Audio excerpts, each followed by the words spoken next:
지난 한 주는 제이바움과 함께하는 멕시코 단기 선교가 있었습니다. 단기 선교 일정은 4박 5일 정도 되는데 사실 가고 오는 시간을 빼면은 약 한 2박 3일 정도밖에 실질적인 선교의 일정은 2박 3일 정도밖에 되지 않습니다.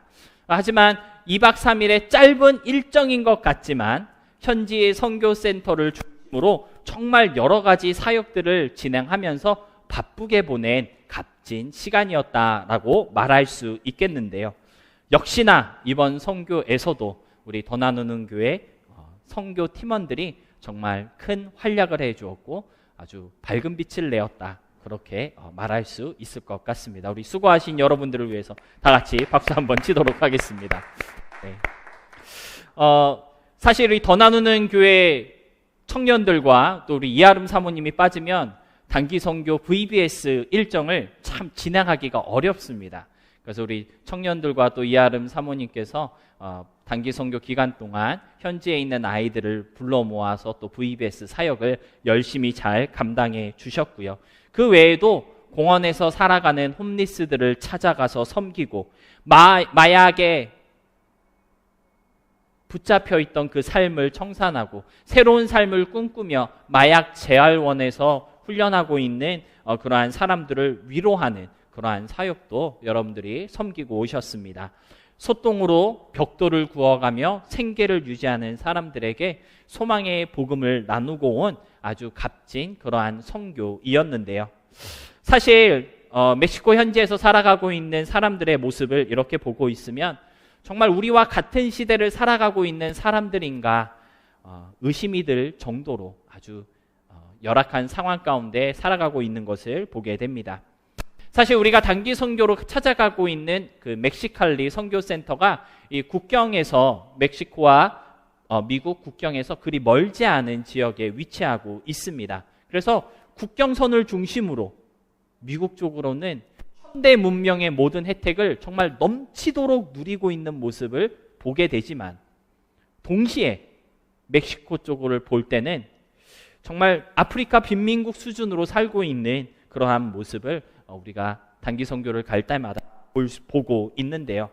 같은 땅에 살고 있지만 전혀 다른 세상에서 살고 있는 그들의 모습은 매년 우리에게 충격이고 또 연민을 갖게 하는 것 같습니다. 저는 개인적으로 그 멕시코 단기 선교에서 찍은 많은 사진들이 있었는데 이 사진이 또 제 가슴에 많이 남았습니다. 잘 보이시는지 모르지만 여러분, 이 사진에 나와 있는 이 어린 아이들의 발을 잘 보시기 바랍니다. 맨발로 있는 모습을 볼 수가 있는데요. 신발이 있는데 신발을 안 신은 건지 아니면 신을 신발이 없어서 맨발로 다니고 있는 것인지는 모르겠지만 이상하게 이 사진이 제 가슴에 오래 남았습니다.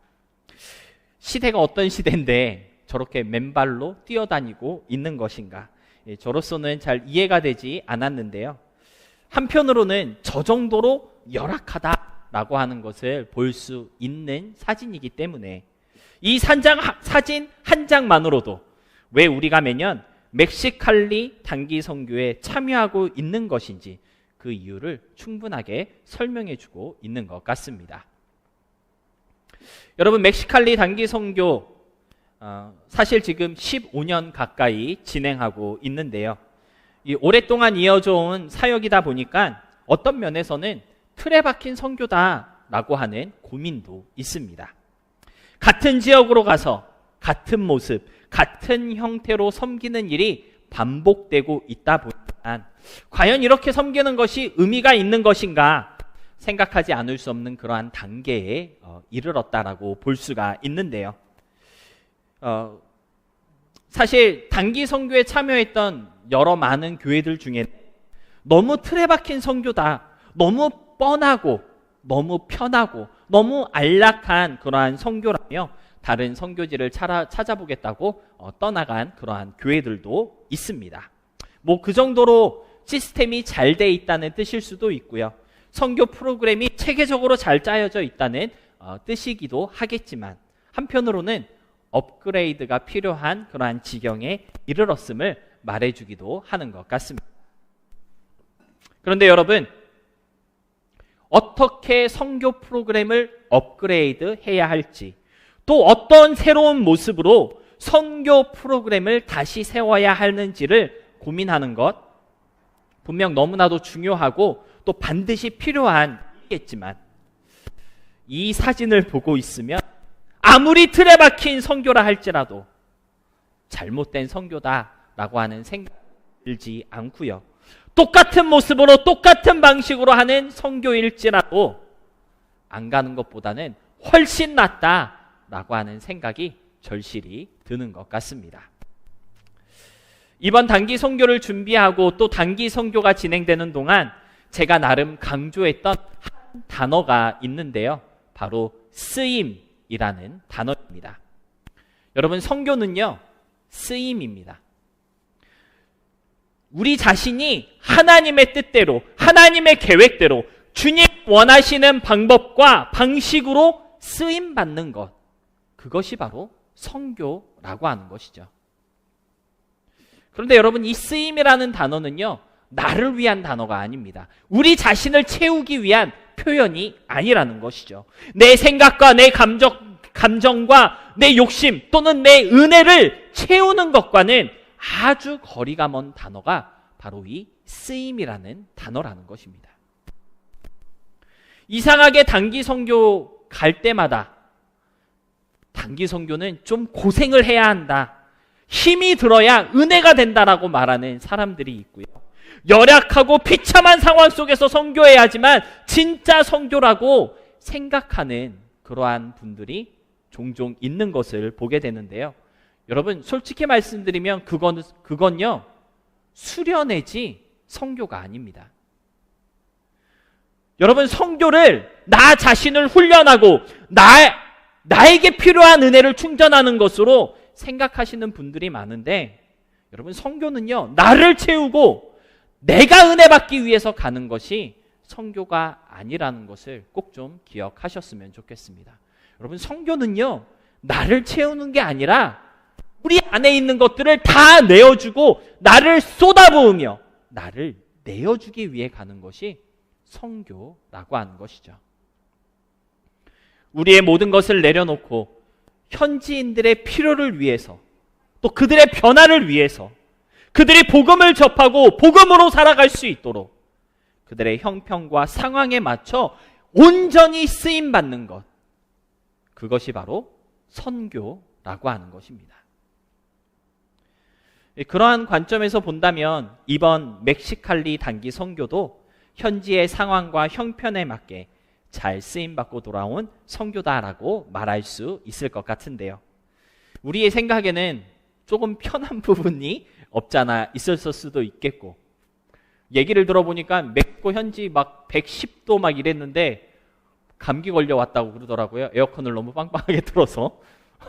좀 앞뒤가 안 맞는 얘기인 것 같지만 선교센터가 그렇게 잘 되어 있습니다. 그래서 선교하는 그 어떤 그 환경이 막 그렇게 나쁘지 않아요. 어떻게 보면 너무 안락한 그러한 환경 가운데서 선교를 한 것 같고요.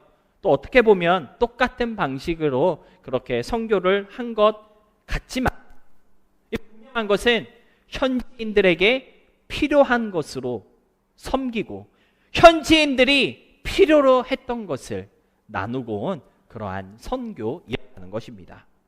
무엇보다 효과적인 복음 전파를 위해서 노력하였고, 어려움 가운데 있는 그들을 위로하고 돌아온 선교이었다면, 여러분들 그 어떤 시간보다 가장 값진 시간이었고 가장 멋진 선교를 하고 돌아왔다는 것을 여러분들 꼭 좀 기억하셨으면 좋겠고요. 그렇게 쓰임받을 수 있었기 때문에 이번 단기 선교야말로 진짜 선교였고 은혜가 가득했던 선교라는 것을 여러분들 좀 가슴에 품을 수 있으셨으면 좋겠습니다. 다시 한번 이번 단기 선교 팀원 모두 너무 수고가 많으셨고 또 고생하셨습니다. 여러분의 귀한 섬김과 희생이 복음의 아름다운 열매로 맺어지게 될 줄로 믿으며 계속해서 그러한 하나님의 일꾼들로 쓰임받을 수 있기를 주님의 이름으로 부탁드립니다. 선교는 쓰임받는 것이다 라고 하는 사실을 묵상할 때 사실 한 가지 우리가 조금 조심해야 할 것이 있습니다. 그것은 바로 탈진이라고 하는 현상인데요. 여러분, 탈진 뭔지 아시죠? 영어로는 번아웃, 그렇게 표현할 수 있을 것 같습니다. 여러분, 쓰임이라고 하는 것이 나를 내어주고 나의 모든 것을 쏟아내는 어떠한 행동, 그러한 헌신을 의미한다고 했을 때, 그래서 쓰임받는 선교를 지향하다 보면 나도 모르게 나를 지탱해줄 기운마저 없어지게 되는 그러한 탈진 현상이 발생할 수도 있다라고 하는 것이죠. 물론 여기서의 탈진은 눈에 보이는 어떤 육체적인 탈진을 말하는 것일 수도 있겠지만, 또 한편으로는 영적으로 탈진하는 그러한 일을 말하는 것, 영적으로 탈진하는 그러한 일도 일어날 수 있게 된다는 것을 우리는 생각해 봐야 할 것 같습니다. 사실 육체적인 탈진보다 더 무섭고 더 조심해야 하는 것은 바로 영적인 탈진이기 때문인데요. 여러분, 육체적으로 탈진하게 되면 좀 쉬면 됩니다. 충분히 안식하면서 잠도 많이 자고 하면은 회복될 수가 있거든요. 그런데 영적인 탈진은 쉽게 회복되지 않고 나도 모르게 오랫동안 지속될 수 있는 위험이 있기 때문에 우리가 하나님 앞에 쓰임받는다 했을 때 이 영적인 탈진을 주의해야 할 필요가 있겠습니다. 근데 사실 이 영적인 탈진이라고 하는 것이요, 꼭 선교를 갔다 와야지만 발생하는 현상은 아닌 것 같습니다. 교회 생활 가운데 믿음 생활하면서 누구든지 언제든지 겪을 수 있는 그러한 위험 중에 하나인데요. 그런데 이 영적 탈진이 진짜 문제가 되는 것은 어떻게 이 영적 탈진을 해결하고 이 영적 탈진에서 회복할 수 있는지 방법을 알 수 없고 막막하기 때문입니다. 사실 코로나 팬데믹 이후에 번아웃이라고 하는 단어가 정말 유행처럼 돌고 있는데요. 교회 안에서도 이 번아웃을 극복하지 못하고 여전히 신앙의 팬데믹을 겪고 있는 사람들이 참 많은 것 같습니다.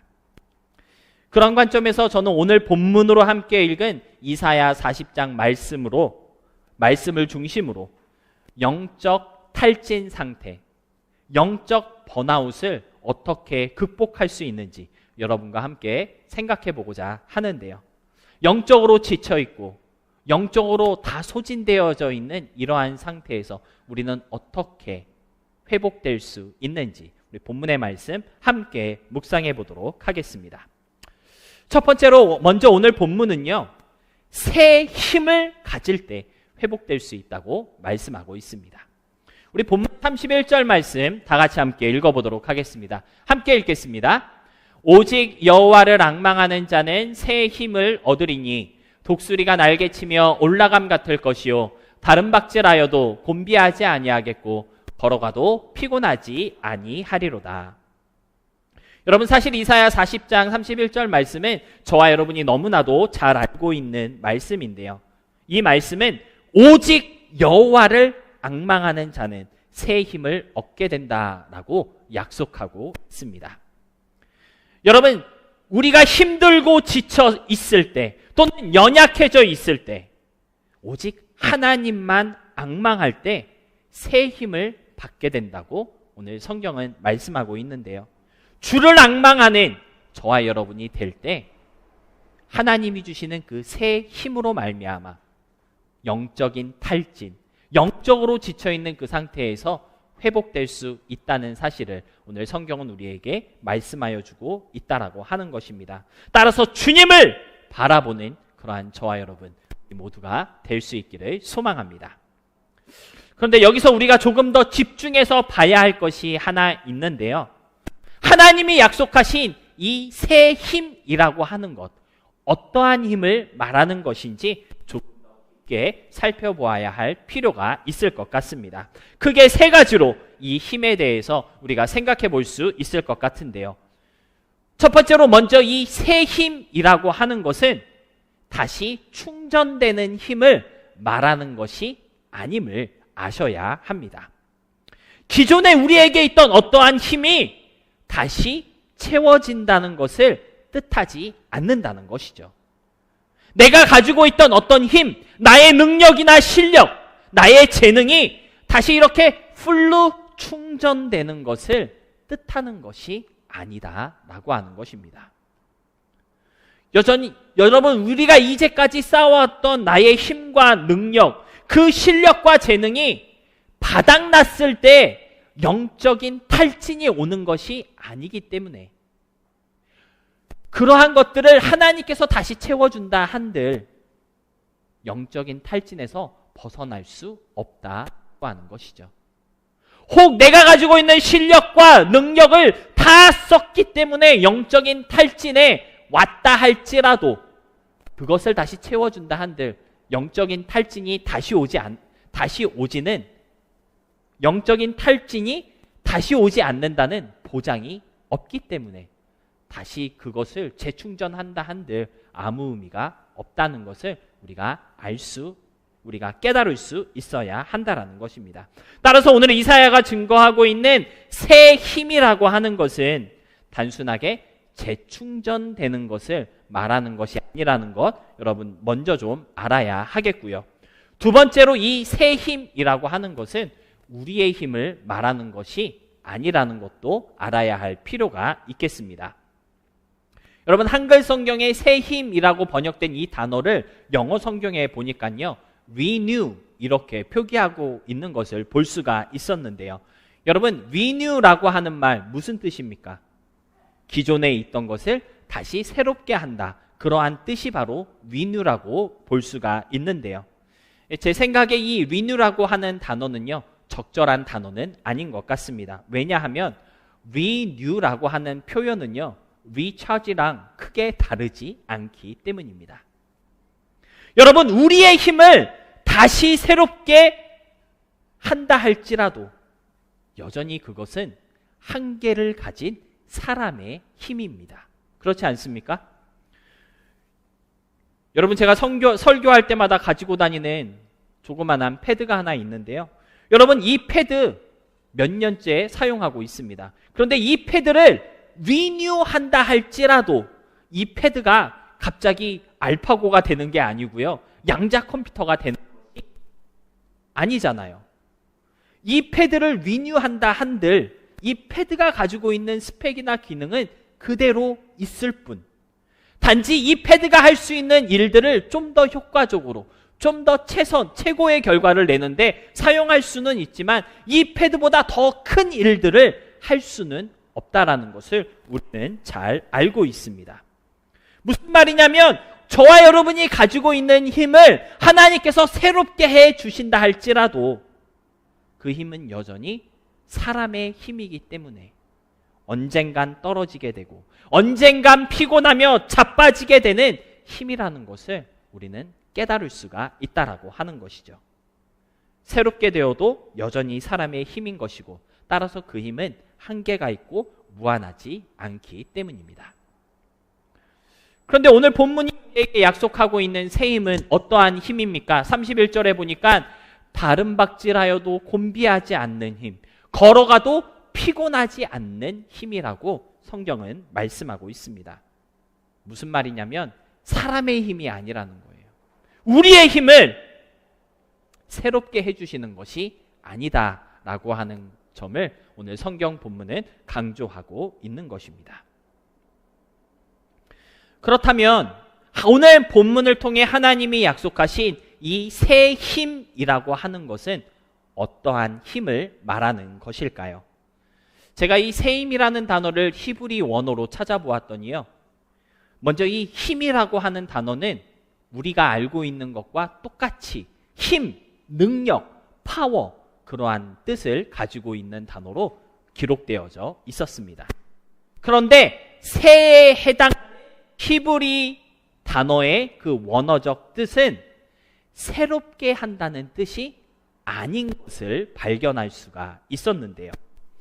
새에 해당하는 히브리어는요, 할라프라고 하는 단어로서 그 뜻은 관통하다, 통과하다, 지나가다라고 하는 뜻을 가지고 있었습니다.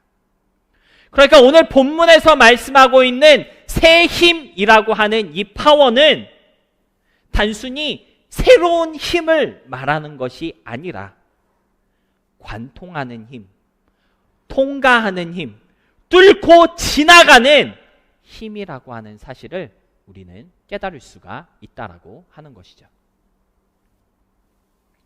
여러분, 하나님을 앙망하는 자에게 주님이 주시는 새 힘, 어떠한 힘이냐는 것입니까? 모든 것을 뚫고 지나가는 관통하는 파워라는 것입니다. 모든 문제와 어려움을 통과해 지나가는 힘을 주시겠다는 것이고요. 하나님을 앙망할 때 저와 여러분을 가로막을 벽이 없다는 것이고 통과하지 못할 문제가 없다는 것을 오늘 성경은 우리에게 알려주고 있는 것입니다. 모든 것을 관통할 수 있는 역설적인 힘, 모든 것을 이겨내고 모든 것을 하게 하는 전혀 색다른 능력이 바로 여호와를 앙망할 때 우리에게 허락하시는 힘이라고 하는 것입니다. 사랑하는 성도 여러분, 지금 여러분이 마주하고 있는 어떤 문제나 어려움이 있다면 오늘 본문에서 약속하고 있는 이 새 힘, 모든 것을 관통하고 뚫어버리는 이 놀라운 힘이 여러분과 함께 할 수 있기를 진심으로 소망합니다. 통과하지 못해서 늘 제자리 걸음하고 있는 그러한 답답한 현실 가운데 있으시다면 여호와를 앙망함으로 얻게 되는 이 새로운 능력으로 현재의 모든 상황들을 꿰뚫고 전진하는 여러분 되시기를 진심으로 소망하는데요. 여러분, 이러한 능력 누구에게 주시겠다고요? 누구에게 주시겠다고 약속하고 있습니까? 여호와를 앙망하는 사람에게 주시겠다고 성경은 말씀하고 있습니다. 따라서 여러분의 모든 시선을 주님께로 돌림으로써 여러 가지 문제, 내 뜻대로 해결되지 않는 현실, 또는 영적인 탈진에 빠져서 어떻게 해야 할지 모르는 이 난처한 모든 상황들을 좀 돌파해 나아가 전진할 수 있는 우리 모두가 될 수 있었으면 좋겠습니다. 두 번째로, 그렇다면 여호와를 앙망한다는 것은 무엇을 말하는 걸까요? 여호와를 앙망한다는 것은 도대체 어떻게 행동하는 것을 의미하는 걸까요? 제가 이 앙망이라는 단어를 한문으로 찾아보았습니다. 한문으로 찾아보니까 우러를 앙, 바라볼 망 이렇게 쓰여 있는 것을 볼 수가 있었는데요. 근데 이 앙이라고 하는 단어가 우러러 본다는 뜻도 있지만 믿어 의심하지 않는다, 그러한 뜻도 담겨져 있었습니다.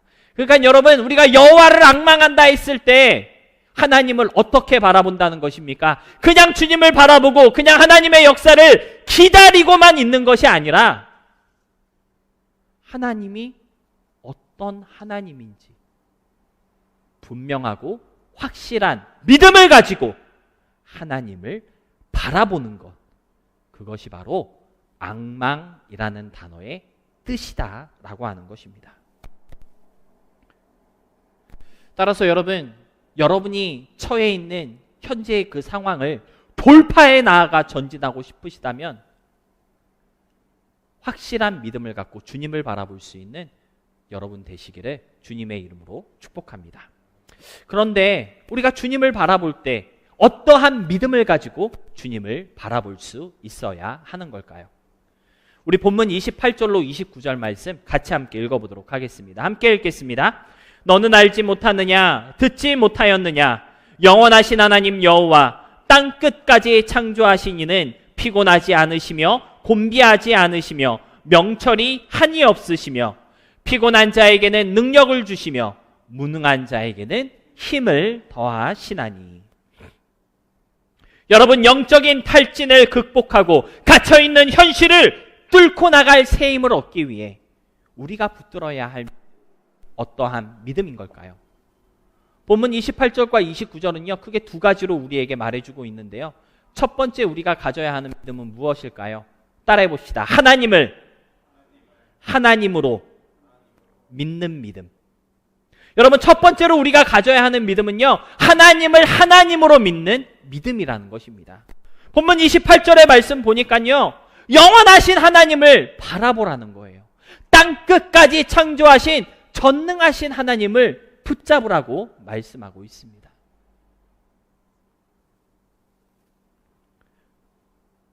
영원하신 하나님, 창조의 주, 만물의 주인이시며 모든 것을 이루시는 하나님이라는 믿음을 가지고 주님을 바라봐야 한다고 본문 28절은 가르쳐주고 있다라고 하는 것이죠. 사랑하는 성도 여러분, 여러분이 믿고 고백하고 있는 하나님은 과연 어떤 하나님이십니까? 우리가 고백하는 사도신경의 그 믿음처럼 전능하신 아버지 하나님, 천지의 창조주이신 하나님을 믿어 의심하지 않으며 주님을 바라보고 있는 것 맞습니까? 이 믿음을 가지고 주님을 바라봐야지만 모든 것을 뚫고 헤쳐나아갈 수 있는 새 힘을 얻을 수 있게 된다고 오늘 이 사연은 우리에게 말해주고 있는 것입니다. 사랑하는 성도 여러분, 하나님을 향한 여러분의 믿음, 내가 고백하고 있는 그 믿음이 과연 어떠한 믿음인지, 나는 진짜 그러한 믿음으로 하나님을 바라보고 있는 것인지, 우리의 믿음을 다시 한번 돌아볼 수 있었으면 좋겠고요. 하나님을 하나님으로 믿고 고백하며 그 믿음 갖고 주님을 바라볼 수 있는 저와 여러분, 우리 모두가 될 수 있기를 진심으로 소망합니다. 두 번째로 우리가 가져야 하는 믿음은 어떠한 믿음일까요? 우리를 외면하지 아니하시는 하나님을 믿는 믿음입니다. 여러분 29절 보니까요, 피곤한 자에게는 능력을 주시고 무능한 자에게는 힘을 더해 주신다, 이렇게 말씀하고 있습니다.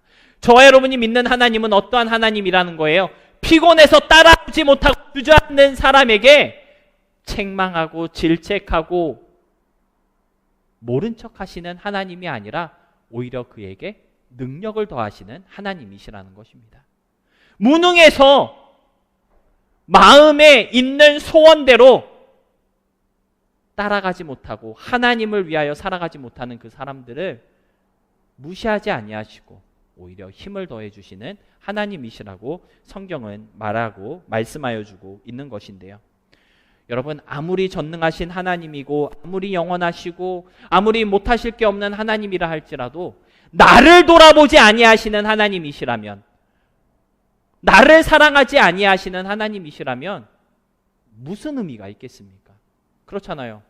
이재용 삼성그룹 회장이 아무리 돈이 많아도 나랑은 아무 상관이 없는 거예요. 왜? 나를 모르기 때문에. 내가 이재용 아들이나 돼야 그 사람이 돈이 많고 능력이 많은 게 뭐 나랑 상관이 좀 있는 거지, 나를 알지 못하고 나를 돌아보지 않는 이재용 회장이기 때문에 나랑은 아무 상관이 없는 겁니다. 하나님도 마찬가지라는 거예요. 아무리 전능하신 하나님이고 아무리 능력이 뛰어나신 하나님이고 영원하시고 피곤치 아니하시는 하나님이라 할지라도 나를 돌아보지 않는 하나님이시라면, 나를 외면하시는 하나님이시라면 나랑 무슨 상관이 있겠습니까? 근데 오늘 본문이 우리에게 말씀하여 주고 있는 것은 무엇입니까? 하나님은 우리를 외면하지 아니하신다는 거예요.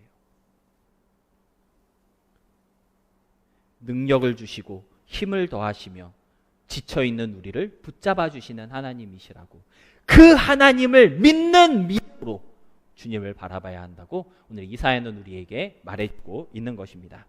사랑하는 성도 여러분, 우리는 피곤해서 지쳐 쓰러질 수 있습니다. 근데 하나님은요, 피곤치 아니하신다고 성경은 말씀하고 있습니다. 우리는 조금 부족해서 이루고자 하는 것을 다 이루지 못해 좌절할 수 있지만 저와 여러분이 믿는 하나님은요, 언제나 풍성하시고 넘치시는 하나님이십니다. 우리는 연약할 수 있지만 우리가 믿는 하나님은 강력하시고 전능하신 하나님이시라는 것을 꼭 기억하시기 바랍니다. 무엇보다 그 하나님께서 우리를 외면하지 아니하시고 우리의 삶 가운데 가까이 찾아오시며 자신의 모든 것을 충만하게 우리에게 부어주시는 하나님이시라는 것을 꼭 믿고 기억하셨으면 좋겠는데요. 우리 사도행전 2장 17절 다 같이 한 목소리로 함께 읽겠습니다. 하나님이 말씀하시기를 말세에 내가 내 영을 모든 육체에 부어주리니 너희 자녀들은 예언할 것이요 너희의 젊은이들은 환상을 보고 너희의 늙은이들은 꿈을 꾸리라. 여러분, 사도행전 2장 17절이 우리에게 말씀하고 있는 것이 무엇입니까? 하나님은요 자신의 모든 것을 우리에게 부어주신다는 거예요. 성령으로 우리에게 찾아와 주시고 충만하게 함께하여 주심으로써 놀라운 일들을 일으키시는 역사를 이루어 주신다고 사도행전 2장 17절은 약속하고 있는 것입니다. 우리에게 자신을 보이시고 부으시며 성령으로 넘치게 하시는 하나님의 그 간섭하심을 믿고 의지할 때 성령의 놀라운 능력으로 현재를 극복할 뿐만 아니라 새로운 일들을 이루어가는 새 힘의 사람들이 된다는 것을 잊지 마시고 하나님의 그 친밀하심을 전적으로 의지하며 모든 상황 속에서 주님만 바라볼 수 있는 저와 여러분 우리 모두가 될 수 있기를 주님의 이름으로 축복합니다. 말씀을 정리하겠습니다. 오늘 설교의 제목이 주님 안에서 재충전이었는데요. 앞에서 말씀드렸던 것처럼 우리의 힘이 재충전된다 한들 사실 아무 유익도 없고 의미도 없습니다. 주님 안에서 주님으로 재충전될 때 우리의 영혼이 소생하고 영적인 목마름이 해결되며 현실을 뚫고 나갈 힘을 얻을 수 있는 것입니다. 여러분, 영적인 탈진은요, 신앙의 번아웃은 믿음의 문제이지 환경의 문제가 아닙니다. 아무리 환경이 바뀐다 할지라도 믿음이 견고해지지 못하면 탈진은 계속될 것이고 번아웃은 그치지 않습니다. 조금 힘들고 조금 귀찮고 조금 어려워도 영적인 탈진을 극복하고 현실을 뚫고 나갈 힘을 얻기 위해서 하나님을 바라보고 내 신앙과 믿음을 다시 고쳐 세워가는 우리 모두가 될 수 있기를 바라고요. 그렇게 할 수 있는 힘과 능력을 하나님께서 주실 것입니다. 기도로 매달리며 주님 앞에 나아갈 때 답답하고 막막한 이 현실을 이겨내 새 힘을 얻게 된다는 것을 잊지 마시고 기도와 말씀으로 우리 영혼에 새 생명을 부어넣는 그러므로서 주님 안에서 주님으로 재충전될 수 있는 저와 여러분 우리 모두가 될 수 있기를 진심으로 소망하고요. 그러한 우리 모두의 8월 한 달이 될 수 있기를 주님의 이름으로 축복합니다.